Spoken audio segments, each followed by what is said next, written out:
Assalamu alaikum student, I am your teacher Surya Nadeem.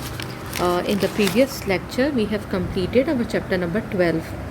ठीक है, waves and sound हमने complete किया था. ठीक है, आज हम जो है इसके न्यूमेरिकल करने जा रहे हैं. तो इस टाइम एक स्क्रीन के ऊपर हमारे पास 12.1 का पहला न्यूमेरिकल है, 12th चैप्टर का फर्स्ट न्यूमेरिकल. ठीक है, और the question is that wave length of a wave is 0.1. ये nm क्या है? नैनोमीटर. ठीक है, एंड इट्स स्पीड इज़ 3 × 10 की पावर 8 मीटर पर second.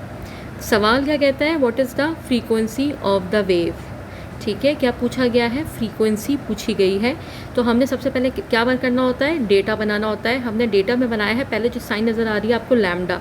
Lambda is the wave length. ठीक है, वेव लेंथ का सिंबल लैम्डा है, जो कि 0.1 nm लिखा है मैंने. दिस nm इज़ नैनोमीटर, और इसको हमने कन्वर्ट किया है 0.1 × 10 की पावर -9 मीटर्स के अंदर. ठीक है, नैनोमीटर से हम मीटर्स में लेकर आए. फिर सेकंड जो है हमारे पास क्या गिवन है कि वेलोसिटी गिवन है. कितनी वेलोसिटी है? जो स्पीड गिवन है, जो वेलोसिटी है कितनी है? 3 × 10 की पावर 8 मीटर पर सेकेंड. पूछता क्या है? फाइंड क्या करना है? Frequency of the wave find करना है, यानी कि एफ फाइंड करना है. सही है, ये हो गया हमारा डेटा. फॉर्मूला हमने क्या लगाया इसके अंदर? v = f lambda. v is the velocity, f is the frequency and lambda is the wave length. और इसी से फिर हमने क्या निकालना है? फ्रीक्वेंसी निकालना है. देखिए आगे इसके अब आज फ्रीक्वेंसी निकली हुई है, f = v divided by lambda. v की जगह v की वैल्यू पुट कर दी, जो कि 3 × 10 की पावर 8 है. और लैम्डा यानी कि वेवलेंथ की जगह हमने वैल्यू लगाई है 0.1 × 10 की पावर -9. सॉल्व किया है, जो आंसर आया है वो आया है 0.3 × 10 की पावर 17 आया. ठीक है, जो पावर शिफ्ट किया आप देखिए, नीचे की -9 थी, ऊपर इसको पहुंचाया है तो ये +9 में हो गई है. 8 और 8 16 और 1 17 पावर आई है. ठीक है, 0.3 10 की पावर 17 हर्ट्ज़. ठीक है, इसको मैंने कन्वर्ट किया है 3 × 10 की पावर 18 के अंदर. सही है, एक पॉइंट को तो शिफ्ट किया है, ऊपर पावर में एक प्लस ऐड कर दिया है. फ्रीक्वेंसी का यूनिट क्या है? हर्ट्ज़. ठीक है, ये पहला न्यूमेरिकल था हमारा चैप्टर नंबर 12 का. I think it is clear now. अब हम आ रहे हैं 12.2 पर. 12.2 में कहता है कि a tuning fork vibrates 256 times each second. ठीक है, गौरतलब बात है इसके अंदर कि ट्यूनिंग फोक्स जो है वो वाइब्रेट करती है 256 times each second and produces a wave 1.3 metre long. ठीक है, उसकी वाइब्रेशन से जो वेव प्रोड्यूस हो रही है उसकी लेंथ कितनी है? 1.3 मीटर लॉन्ग है. सही है. अब क्वेश्चन इज़ के calculate the time period. Time period find out करने को कहा है. And second the velocity of wave. सबसे पहला काम डेटा बनेगा. डेटा में हमारे पास क्या है? फ्रीक्वेंसी गिवन नहीं है. नॉर्मली क्या करते हैं कि इसी को नंबर ऑफ़ वाइब्रेशंस को ही फ्रीक्वेंसी काउंट कर लेते हैं. ऐसा नहीं है.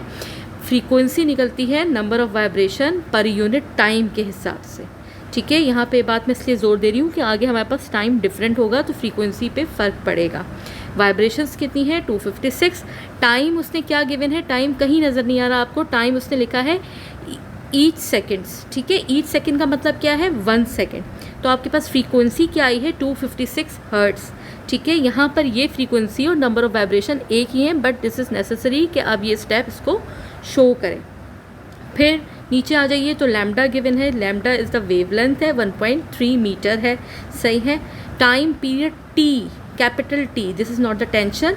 ठीक है, this is not the temperature. इधर ये T जो है वो टाइम पीरियड के लिए है, ये कैलकुलेट करना है.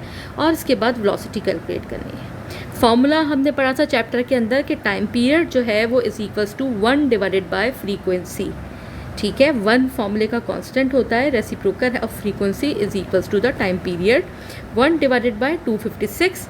आंसर आया. सिंपल कैलकुलेटर से आपने हिट करना है तो 0.00390 सेकेंड्स आ रहा है. आप इसको चाहो इधर स्टॉप कर दो, वरना इसके वो पावर में कन्वर्ट कर दो, जो कि इक्विवेलेंट है 3.9 × 10 की पावर -3. ठीक है, हम पावर इसके अंदर शिफ्ट कर देंगे. सही है, पॉइंट को हम लोग राइट साइड पे शिफ्ट करेंगे तो हमारे पास पावर नेगेटिव पे चली जाएगी. दूसरी तरफ जो कॉलम बना हुआ है वहाँ पे मैंने क्या लिखा है? v = f lambda. ये v और लैम्डा में फ़र्क याद रखिएगा. v is the velocity, lambda is the wave length. ठीक है, तो v आपको फाइंड करना है. इनकी वेलोसिटी ठीक है। फ्रीक्वेंसी आपके पास गिवन थी 256, लैम्डा केविन है 1.3, सॉल्व किया, सिंपल मल्टीप्लाई किया, 3332.8 मीटर आपके पास आंसर आ गया। ठीक है, यहाँ पे हमारे पास ये दो न्यूमेरिकल क्लियर हो गए। आई थिंक कि आप लोगों को अच्छे से समझ में आ गए होंगे।